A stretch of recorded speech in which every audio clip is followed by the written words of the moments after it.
എന്താ മോളെ, മോള് കരഞ്ഞോ? ഇല്ലച്ചാ. പാർവതി ഒന്നും ഒറ്റയും പറഞ്ഞ് സങ്കടപ്പെടുത്തിയല്ലേ? അതൊന്നും സാരമില്ലച്ചാ. അമ്മ പറഞ്ഞോട്ടെ, എനിക്കതൊക്കെ ഇപ്പൊ ശീലമായി. ജീവിതത്തിൽ അമ്പെ പരാജയപ്പെട്ടു പോയൊരു മനുഷ്യനാ ഞാൻ. അച്ഛൻ എന്താ ഇപ്പൊ ഇങ്ങനൊക്കെ പറയുന്നേ? കുടുംബത്തെ ഒരു കരയ്ക്കെത്തിക്കാൻ ചെറുപ്പത്തിലെ നാട് വിട്ടു. ഞാൻ അനുഭവിച്ച കഷ്ടപ്പാടും ദുരിതവും എൻ്റെ മക്കൾ അനുഭവിക്കാതിരിക്കാൻ അന്യനാട്ടിൽ പോയി കിടന്ന് ഞാൻ ഒരുപാട് അധ്വാനിച്ചു. എന്നിട്ടെന്തായി? എനിക്ക് കൊള്ളിവെക്കേണ്ടിയിരുന്ന മകന് ഞാൻ കൊള്ളിവെച്ചു. പിന്നീടുള്ള പ്രതീക്ഷ എൻ്റെ നിത്യമോളായിരുന്നു. എൻ്റെ കുഞ്ഞിപ്പോൾ ഈ അവസ്ഥയിലുമായി. അങ്ങനെ നോക്കുമ്പോൾ ഒരു മകൻ, ഭർത്താവ്, അച്ഛൻ, എല്ലാ രീതിയിലും ഞാനൊരു പരാജയമാണ്. ജീവിത പരീക്ഷയിൽ പാസ് മാർക്ക് പോലും വാങ്ങാൻ പറ്റാതിരുന്ന ഒരു പാഴ്ജന്മം. അച്ഛൻ ഇങ്ങനെയൊന്നും പറയരുത്. ഞാൻ പറഞ്ഞില്ലേ, അച്ഛൻ ഒരാള് കാരണം ഞാൻ ഇപ്പോഴും ജീവനോടെ ഇരിക്കുന്നത്. അച്ഛന്റെ ബലത്തിലാ അമ്മയും മുത്തശ്ശിയൊക്കെ പിടിച്ചു നിൽക്കുന്നത്. എന്റെ മനസ്സിൽ അച്ഛൻ എന്നും 100-100 മാർക്ക. എന്റെ അച്ഛൻ ഇങ്ങനെ തളരരുത്. വയ്യമോളെ, നെഞ്ചിൽ തിരമാല പോലെയാ സങ്കടം ആർത്തലയ്ക്കുന്നത്. ഒന്ന് പൊട്ടിക്കരയണമെന്ന് പലപ്പോഴും ആഗ്രഹിച്ചിട്ടുണ്ട്. പക്ഷെ കരയാൻ പേടിയാ. ഞാൻ കരഞ്ഞാൽ ഈ കുടുംബം കടപുഴകി വീഴുമെന്നുള്ള പേടി.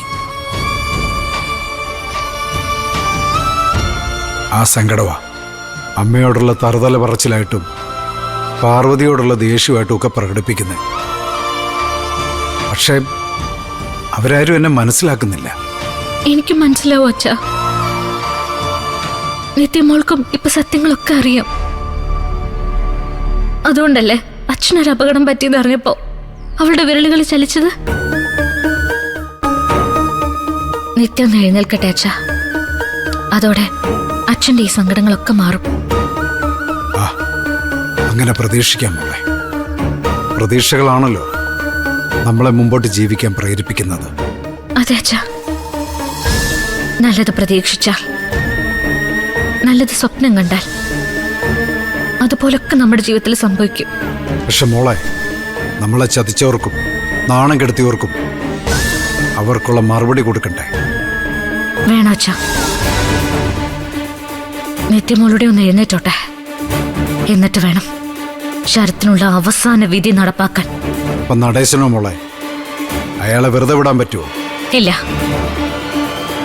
അയാൾക്കുള്ള മറുപടി ഞാൻ കൊടുക്കുന്നുണ്ട്. മോളെ, അയാൾക്കും മകൾക്കും വാഗൊണ്ടുള്ള മറുപടി ഒന്നും പോരാ. പിന്നെ എന്ന് ഓർത്തിരിക്കാൻ തക്ക മറുപടി കൊടുക്കണം. പണവും അധികാരം ഉണ്ടെങ്കിൽ എന്തു ആകാന്നുള്ള ധാർഷ്ട്യമല്ല, അത് തീർത്തു കൊടുക്കണം. അച്ഛനെന്താ ഉദ്ദേശിക്കുന്നത്?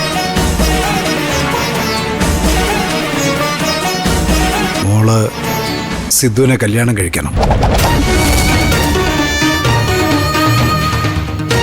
അതാ മോളെ നടേശന മകൾക്കുള്ള മറുപടി. അച്ഛൻ ഒരുപാട് ആലോചിച്ചിട്ടാ പറയുന്നത്. ബാക്കിയൊക്കെ മോടെ ഇഷ്ടം.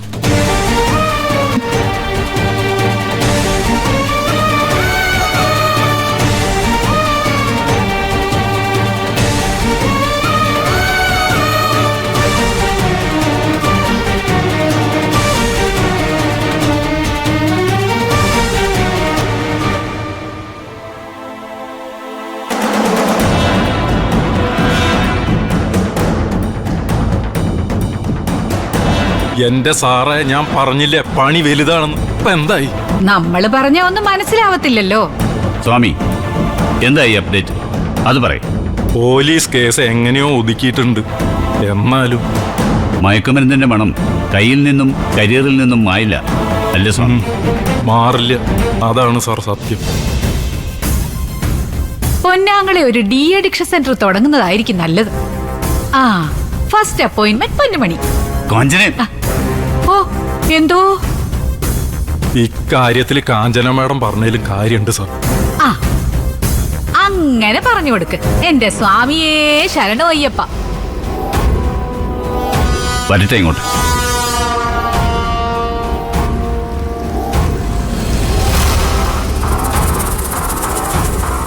ആ വന്നിട്ടുണ്ട് കട്ടപ്പുക കേസിനെയും കൊണ്ട്.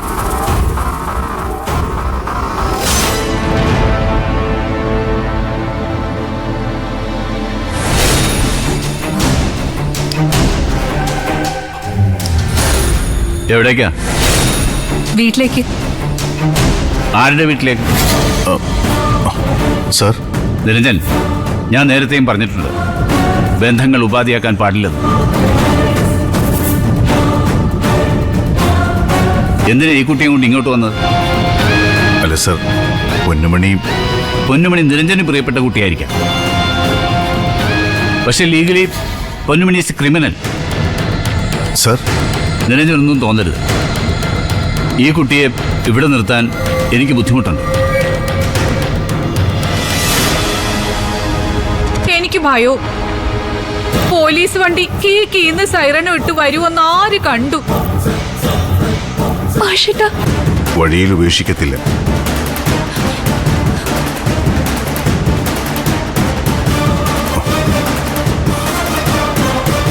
നീ വാ,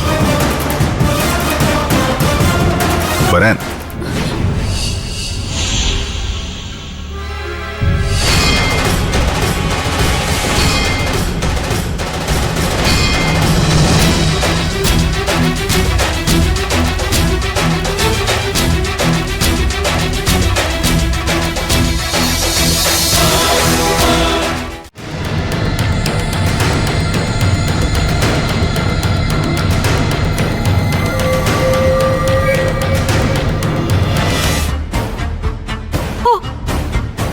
രാമന് സീതയും വനവാസത്തിന് പോയപ്പോ ദശരഥ മഹാരാജാവിനുണ്ടായ സങ്കടമാണല്ലോ മുഖത്ത്.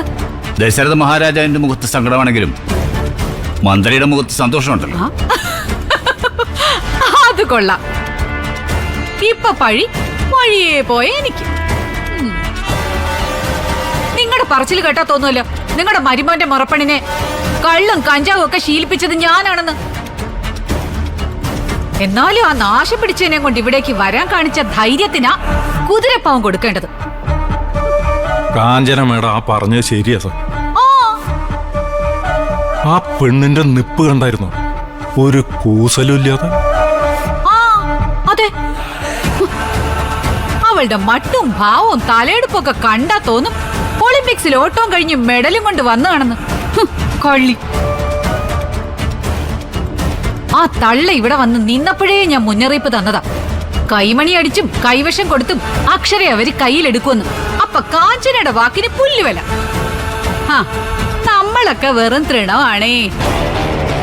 ഓ, ഡാഡി ഒന്നുവടി കറക്കി സാന്താക്ലോസിനെ കണക്ക് തുള്ളിച്ചാടുമല്ലായിരുന്നു. മോള് നിലവിളക്ക് കത്തിക്കാൻ പഠിച്ചു, മാമ്പഴപ്പുളിശ്ശേരി വെക്കാൻ പഠിച്ചു.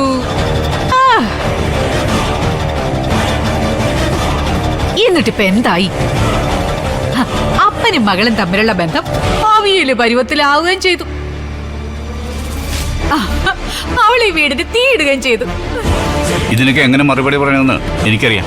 ആ ഫസ്റ്റ് മറുപടിയേ പടിഞ്ഞാറൻ കാറ്റത്ത് പറന്നു വരുന്നുണ്ടോന്നറിയാനേ വലത്തോട്ട് നോക്കിയിരുന്നു.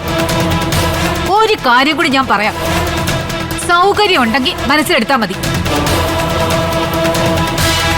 മകളുടെ ആഭരണങ്ങളൊക്കെ ഇവിടെയുണ്ടോ? അവളുടെ അക്കൗണ്ടിൽ ചില്ലി തൊട്ടെങ്കിലും ബാലൻസ് ഉണ്ടോ എന്ന് താടി ഒന്ന് തെരയുന്ന നന്നായിരിക്കും.